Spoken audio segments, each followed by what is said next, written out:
blinking away here in our animation, and we're having a lot of fun creating a small little illusion of life. The final detail that we need to add into this very simple illusion is the role of the lid itself.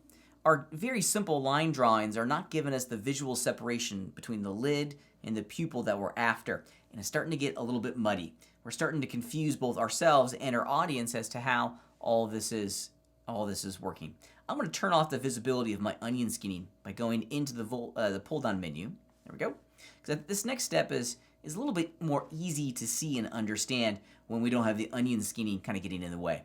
Now we're going to be working and filling in some areas of our eyelid, and I don't want to have the pupil be a part of this. So I'm going to lock the pupil animation layer to make sure that nothing happens to it, and I'm even going to turn the visibility of it off. The fill tool inside of Blender is going to look at all of the active strokes and use the color values of those strokes to determine where we're going to fill in all this information. Let's go back into the lid layer. I'm going to unlock it, and we're going to work on all of this information in here. Okay, so I'm going to use the fill tool to do this.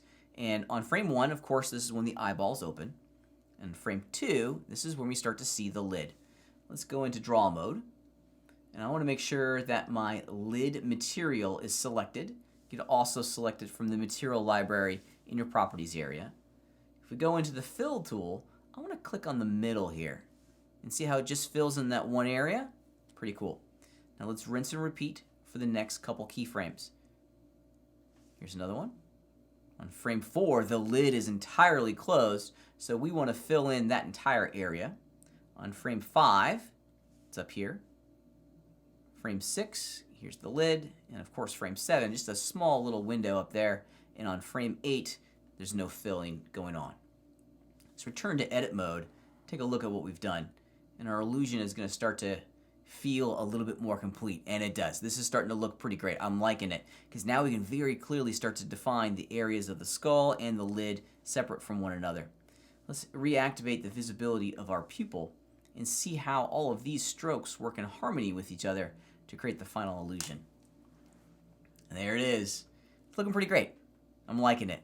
It's starting to really look and feel like a small, simple little blink. Now, some of these white areas in here, let's experiment and explore those. We're probably likely seeing just the outlines of all of the strokes. Don't worry about this, because if we were to go into object mode, see how those strokes disappear? I got someone asking me in office hours the other day a question about those outlines. And will they be visible in the final animation? The answer is no. Object mode is really the best way to preview our animation, because now we're seeing the entire grease pencil object, and yeah, it's starting to look pretty great.